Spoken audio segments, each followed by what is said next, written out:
They were ordinary men facing an extraordinary challenge.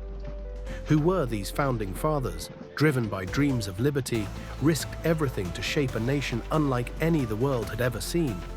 Their battles weren't just against the British Empire, but also within themselves, between ideals and reality. Who were these young men beneath the powdered wigs and eloquent words?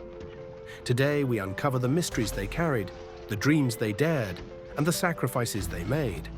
They knew that signing their names on parchment was not just a declaration of independence, but a potential death sentence.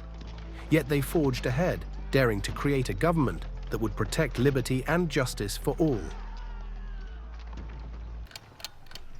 Faced with an extraordinary challenge, the Founding Fathers, a group whose ideas shaped a nation, risked everything for an elusive concept: liberty. But what secrets did they hide beneath their powdered wigs and eloquent words? What inner battles did they fight to create a government unlike anything the world had ever seen? Today we unravel the mystery of these men, their dreams of freedom, and the trials that pushed them to the edge of treason to give birth to a nation built on the fragile promise of liberty. The Founding Fathers risked everything for an idea, a nation built on freedom, equality, and justice. They knew, as they signed their names to that parchment, that they might just be signing their death warrants. They faced not just the military might of an empire, but also the very real prospect of losing everything they held dear: their homes, their families, their fortunes. We're doing a video on our Founding Fathers because no one knows who they are. So we set out, 6 months ago, 8 months ago, to put a documentary together about hidden history and basically the fundamentals of the United States of America, led us to the Law of Nations, led us to Declaration of Independence, led us to the Constitution, and the Founding Fathers were the people that crafted this document. The drafting of the Constitution was a monumental task, and it fell to a special group of individuals to shape the framework of the nation. These were the 9 Founding Fathers chosen to lead the charge: James Madison, Alexander Hamilton, Gouverneur Morris, John Rutledge, Edmund Randolph, James Wilson, Charles Pinckney, Oliver Ellsworth, and Benjamin Franklin. The Founding Fathers were the parties in 1776 who created the Declaration of Independence. And in there, they declared certain rights and everything of the people who were residents of the colonies, okay? It was the framers of the Constitution, some 11 years later, that then put forth the Constitution we know today. The Founding Fathers knew what they wanted to be rid of: tyranny, unchecked power, oppression. And they knew what they had to build: a system that would safeguard the rights of all people and limit the power of any one group or individual. To ensure liberty, they crafted a government of checks and balances. They designed a structure where power was shared, distributed across the legislative, executive, and judicial branches. Each branch would serve as a counterbalance to the others, ensuring no single part of the government could dominate the others. So the Founding Fathers established our country because they already knew unsuccessful government. They were trying to create something that had never been created before by taking the best of every government that currently existed in the 1700s. They were ordinary men, faced with an extraordinary challenge. The Founding Fathers, a group whose ideas shaped a nation, risked everything for an elusive concept: liberty. But what secrets did they hide beneath their powdered wigs and eloquent words? What inner battles did they fight to create a government unlike anything the world had ever seen? Today we unravel the mystery of these men, their dreams of freedom, and the trials that pushed them to the edge of treason to give birth to a nation built on the fragile promise of liberty. Well, the Founding Fathers were representatives selected by their colony state that they lived in to decide on whether to declare independence from England. There were a lot of who's who and best respected men of the colonies. They took insight from other countries. They looked at all the other governments and they said what worked, what didn't work. So when they decided to create a new nation, they knew what they didn't want and they knew what they did want. and they had already encountered problems in their other governments. So some of the things that the Founding Fathers did was they perceived problems that they thought they would encounter. So in order to prevent the destruction of the new government that they were trying to form, they implemented safe fails to protect this nation. These men are often held in godlike esteem in the annals of history, but it is important to remember that they were just regular men, subject to their own flaws and scandals, raising difficult questions about power dynamics and slavery. Aaron Burr and Alexander Hamilton's infamous duel serves as a stark reminder that these men did not always agree. In fact, their disagreements could be deadly. James Madison, too, was a slaveholder, and the history of Montpelier tells a complex story of liberty juxtaposed with the injustice of human bondage. Several of the founding fathers of the United States experienced the profound personal loss of loved ones during their lives, often as a direct or indirect result of their commitment to the revolutionary cause. Here are some notable examples. Thomas Jefferson's wife Martha died on September 6, 1782, after a lengthy illness, likely due to complications from childbirth. Martha had given birth to 6 children, but only 2 survived to adulthood. The strains of repeated pregnancies and the hardships of the time took a heavy toll on her health. Her death devastated Jefferson, who was deeply attached to her. After her death, he withdrew from public life for several weeks, overwhelmed by grief. Martha's death profoundly affected Jefferson, and he never remarried, living the rest of his life as a widower. Benjamin Franklin's wife, Deborah Red Franklin, died on December 19, 1774, while Franklin was in England. The couple had been married for 44 years, but Franklin's long absences due to his work as a diplomat caused considerable strain in their marriage. Deborah suffered a series of strokes, which left her partially paralyzed, and she died before Franklin could return home. Franklin was deeply affected by her death, and his inability to be with her during her final days added to his sorrow. Benjamin Franklin's son, Francis Folger Franklin, died of smallpox at the age of 4 in 1736. Benjamin Franklin's son, William Franklin, became estranged from his father due to political differences during the American Revolution. William remained loyal to the British Crown and served as the royal governor of New Jersey, which put him in direct conflict with his father's revolutionary ideals. This estrangement lasted for the rest of Benjamin Franklin's life, and they never fully reconciled, which was a source of deep emotional pain for Franklin. George Washington's stepson, John Parke Custis, known as Jackie, died in 1781 at the age of 26, shortly after the siege of Yorktown. Custis contracted a camp fever, likely typhus or dysentery, while serving as a civilian aide to Washington during the final stages of the Revolutionary War. Washington had raised Custis from a young age after marrying his mother, Martha Custis, and Jackie's death deeply affected both George and Martha Washington. The loss of his stepson in the midst of achieving military victory was a bittersweet moment for Washington. The initial saying was life, liberty, and property.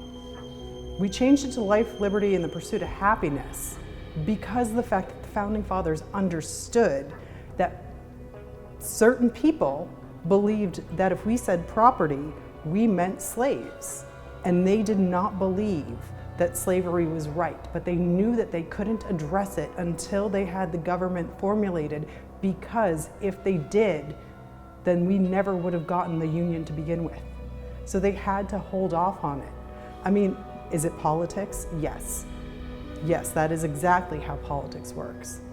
But the ultimate goal was not to have slaves. As president, John Adams signed the Alien and Sedition Acts in 1798, which were intended to protect the United States from foreign influence and internal dissent during a period of tension with France. However, these acts were widely seen as an infringement on free speech and the press, and they were used to silence and punish Adams' political opponents, including journalists and members of the Democratic Republican Party. The Alien and Sedition Acts were highly controversial and led to significant backlash against Adams and the Federalist Party.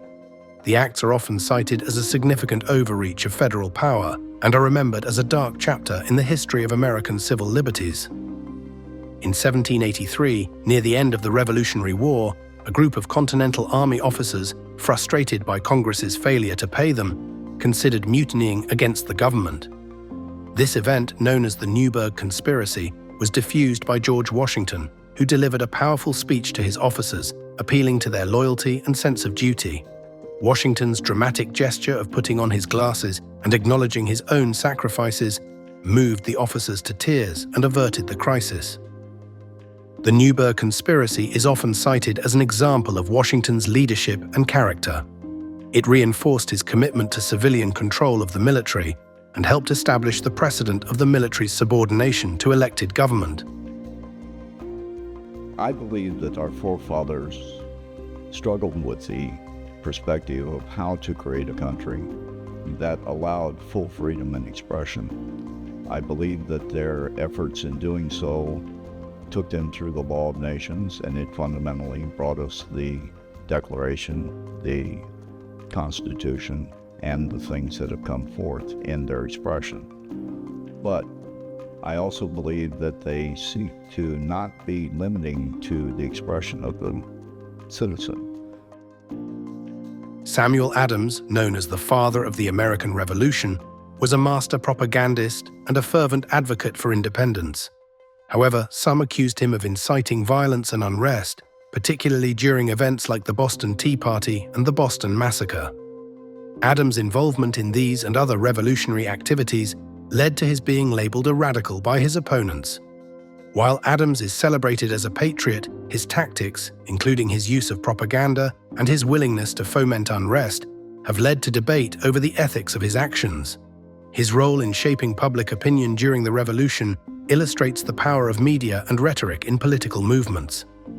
The Bill of Rights was the promise that the government would serve its people, not the other way around. It was a set of guarantees that enshrined freedoms of speech, assembly, and the right to a fair trial.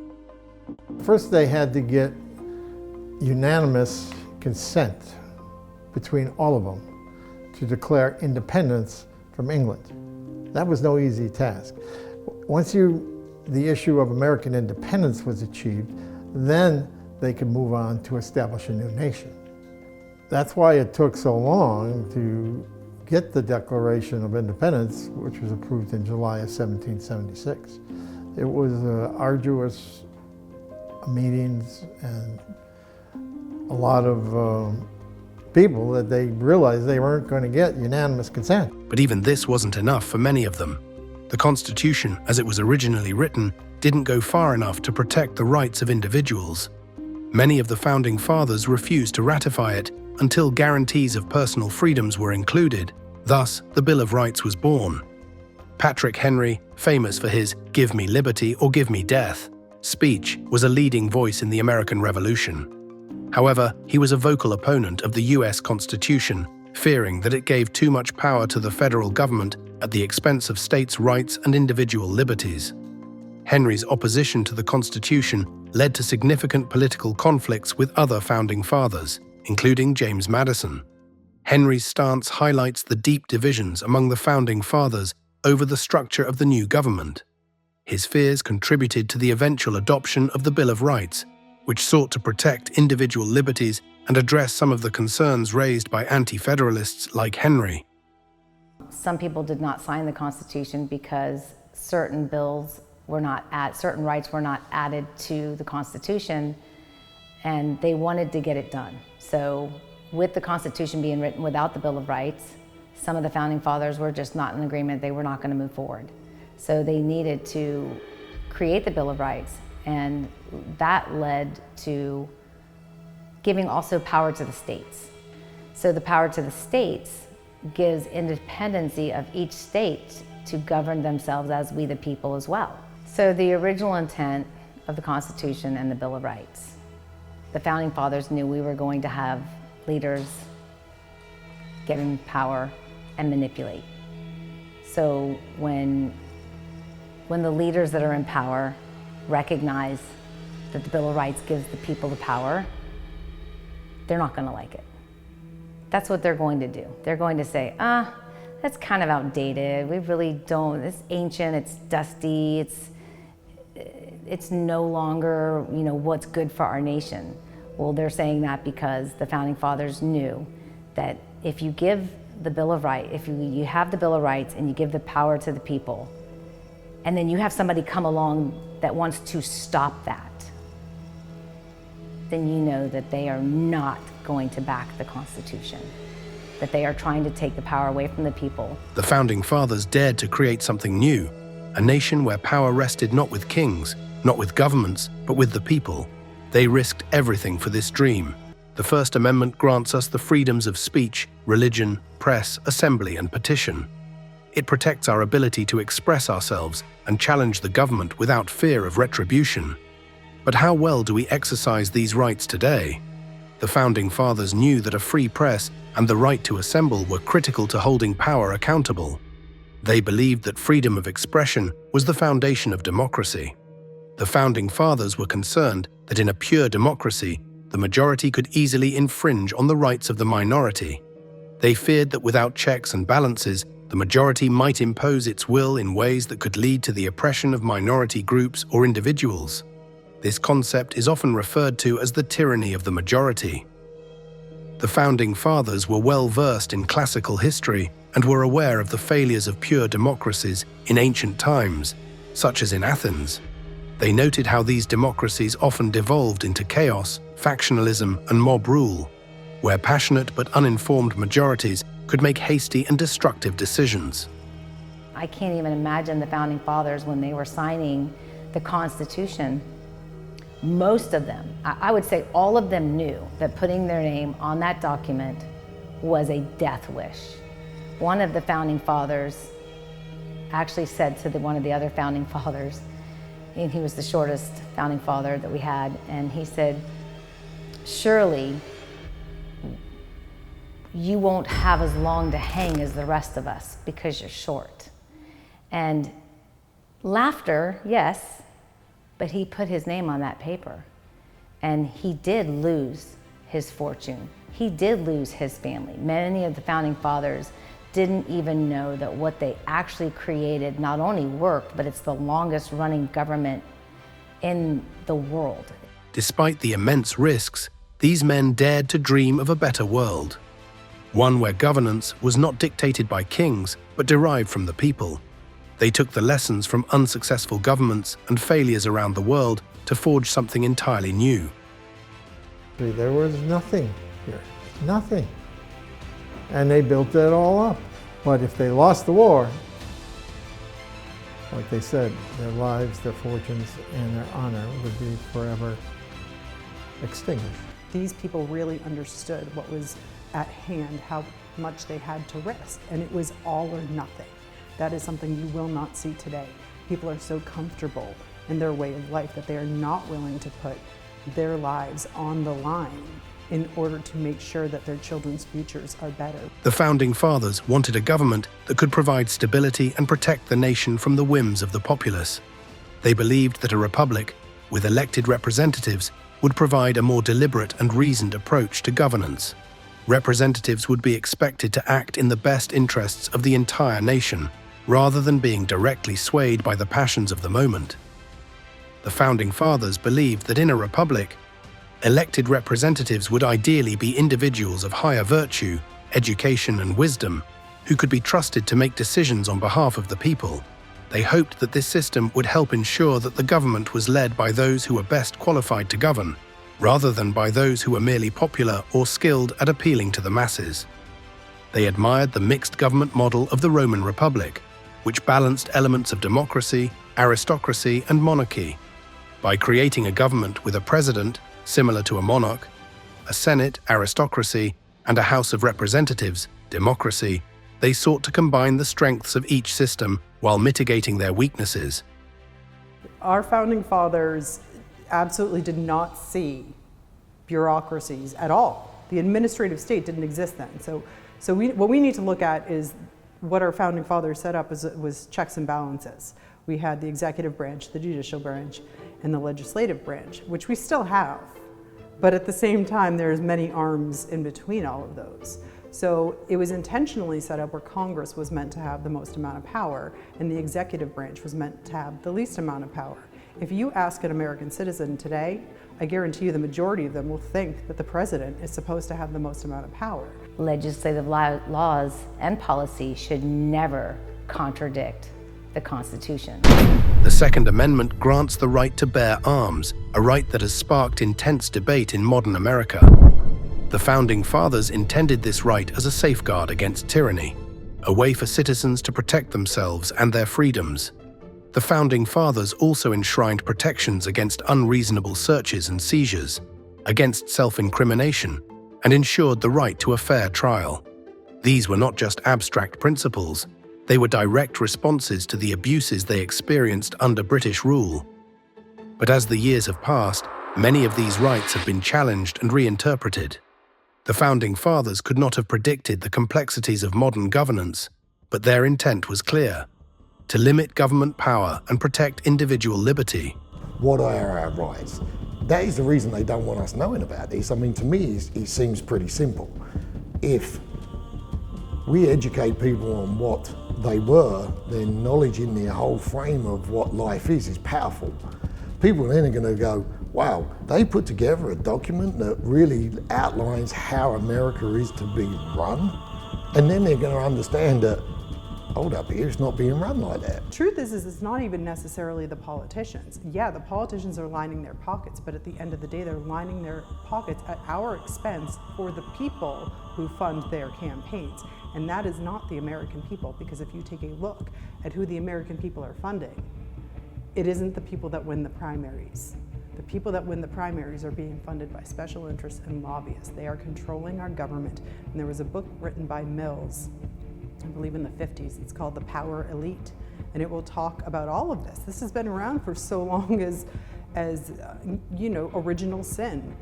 Today, the influence of special interests, the growth of federal power, and the rise of the administrative state have all contributed to a government that looks very different from the one envisioned by the Founding Fathers. Yet, despite the changes, the power to shape our government still rests with us, the people. The Founding Fathers gave us a framework, but it is up to each generation to breathe life into that framework, to uphold the principles of liberty and justice, and to ensure that government remains a servant of the people. The judges are bought and paid for. They're not there because they're the most impartial or anything else. It's who funds them, and then who can essentially trick the populace into voting for them. And it shows. And it showed a lot when we actually started getting into these lawsuits and witnessing judges that had black and white law, US code in their face, the Constitution, especially with the religious accommodation lawsuits. They would find anything they could to render it moot. At the end of the day, we have a judicial system that has become based around people who know how to go through loopholes and take advantage of it. But what would the Founding Fathers think if they could see the United States today? Would they be proud of how far we've come, or dismayed by how much we have strayed from their vision? I believe if the Founding Fathers knew of what the tyranny that is going on as of today, for one, they'd be turning in their graves, which I believe they are. But two, I think, which is the most important fact, they would say, why don't you read the Constitution? Why don't you read the Declaration of Independence? Because if you did, and you do, you will understand we have a pathway to negate this. And that is what I think is really important for people to really understand. We don't have to put up with any of this. Education was another pillar of their vision. The Founding Fathers understood that for a government of the people, by the people, and for the people to truly function, its citizens needed to be informed and engaged. Education keeps the Constitution alive. It ensures that each generation understands not just the words on parchment, but the intent behind those words. It is through education that we understand our rights and recognize when those rights are being encroached upon. I think it's so important to read, reread, share, and never stop, because that is what will keep this Constitution solid forever. And we need it. What I think that their problem was is they believed that it would stay that way, and people would fight for their own freedoms and their own liberties, and did not expect that people would become so complacent or but that there'd be opposing forces that would actually be able to kind of, for lack of better words, trick people into becoming complacent through the school systems. I think that they would put their name on it again today. I would put my name on it. That's a scary thing because I don't take it lightly. We're talking about our lives, our fortune, and our sacred honor. I think that many people in this nation would be too scared to.